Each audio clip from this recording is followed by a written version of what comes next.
আসসালামু আলাইকুম hello' friends আপোনালোক সকলোকে মই মোৰ চেনেললৈ স্বাগতম জনাইছোঁ। আপোনালোক সকলোকে মই নমস্কাৰ জনাইছোঁ। আৰু আশা এয়া বগৰী দেখিছেনে? বগৰী খুব ধুনীয়াকৈ শুকুৱাই থৈছোঁ ৰ'দত। আৰু এয়া জিলিমিলি শাক আজি দুপৰীয়া বনাবৰ কাৰণে বাচিবলৈ বুলি উলিয়াই আনিছোঁ। আৰু আপোনালোক সকলোকে মই মোৰ ভিডিঅ' চোৱাৰ বাবে বহুত বহুত ধন্যবাদ জনাইছোঁ। গাটো ইমান বেছি ভাল নহয়, সেইটো কথাৰ কাৰণে মাতটো বৰ সুবিধাজনকভাৱে ওলোৱা নাই, বেয়া নাপাব। আৰু আপোনালোকে জিলমিল শাক খাই ভাল পায় নাপায়?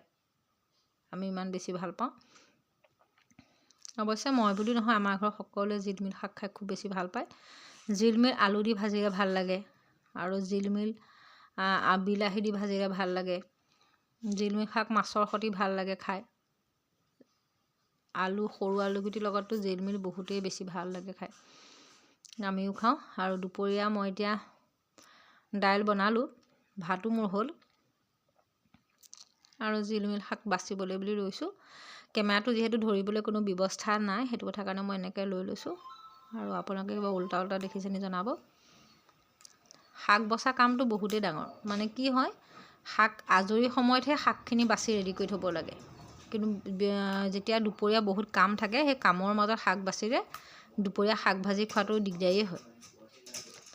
যেতিয়া ভাত পানী খাই একদম সকলো কাম বন আজৰি হ'ব, তেতিয়া মানে শাকখিনি যদি বাচি থোৱা যায়, তেতিয়া মানে পিছত বনাই খাব পৰা হয়। কিন্তু মোৰ মানে কি হয় মই নাজানো, মই সময়টো কোনোপধ্যে একোফালে মিলাবই নোৱাৰোঁ।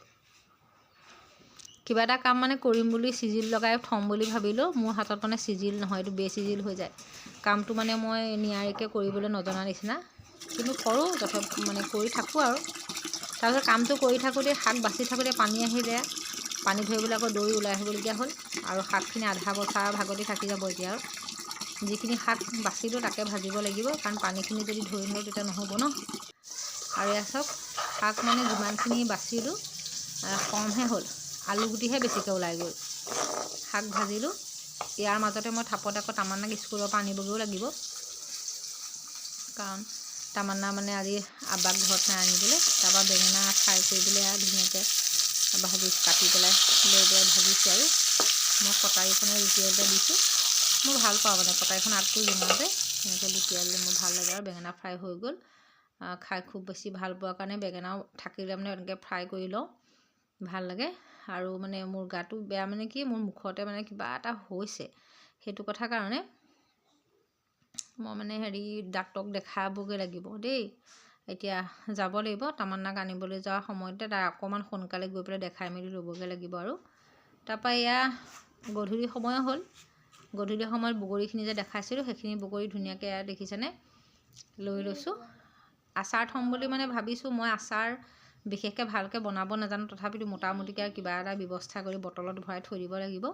সেইটো কথাৰ কাৰণে মছলা বুলি এইবিলাক যাৱতীয় যিখিনি বস্তু দৰকাৰ মছলাৰ, সেইখিনি বস্তু চব ধুনীয়াকৈ ধুই মেলি ভাজি ল'লোঁ, লগতে শুকান জলকীয়া ভাজি ৰেডি কৰি লৈছোঁ। আৰু এতিয়া বটলত ভৰাই পেলাই থ'ব লাগিব। কথা ক'বলৈকে মই পৰা নাই, কথা ক'লেহে ভিডিঅ' এটা দিব পাৰিম। একদম মুখখন এই জিভাডোখৰত মোৰ মানে হৈছে, এই ঘা লগা নিচিনা হৈছে, আৰু বহুত বেছি বিষাইছে। মই পানী গিলিব পৰা নাই, তাৰপিছত একো খাব পৰা নাই, গৰম বস্তু খাব পৰা নাই, বহুত অশান্তি পাইছোঁ, মানে বহুতেই বেয়া লাগি আছে। তাৰপৰা আজি আকৌ ডক্তৰক দেখাবলৈ গ'লোঁ। ডক্তৰে মানে চাই পেলাই জিভাখনৰ কাৰণে এটা মলম দিছে। এইটো মলম দিছে জিভাত লগাবলৈ, য'ত ঘাঁ আছে তাত লগাই দিব দিছে। তাৰপিছতে এটা টেবলেট দিছে, ৰাতিপুৱা আৰু গধূলি চুপি খাব দিছে। তাৰপৰা আৰু ভিটামিন কমিছে বুলি এইটো টেবলেট দিছে, অকল দুপৰীয়া ভাত খাই উঠি খাব দিছে। এতিয়া তাকে কথাটো হ'ল কি, জিভাখন মানুহৰ কিমান ইম্পৰ্টেণ্ট। আমি যে মুখেৰে বক বককৈ কথা কওঁ, জিভাখন লাগে। কিবা এটা খাবলৈ সোৱাদ ল'বলৈ জিভাখন লাগে। জিভাতে যেতিয়া মানুহৰ কিবা এটা দিগদাৰী হয়, কিমানেই সমস্যা। মই মানে কালিৰ পৰা ইমান কষ্ট পাইছোঁ, জিভাখন বহুত, এইটো চাইডে নহয়, এইটো চাইডে এই গুৰি ফালে মানে একদম এইবিলাকৰ পৰা একদম কাণ চান চব বিষাইছে জিভাখনৰ কাৰণে।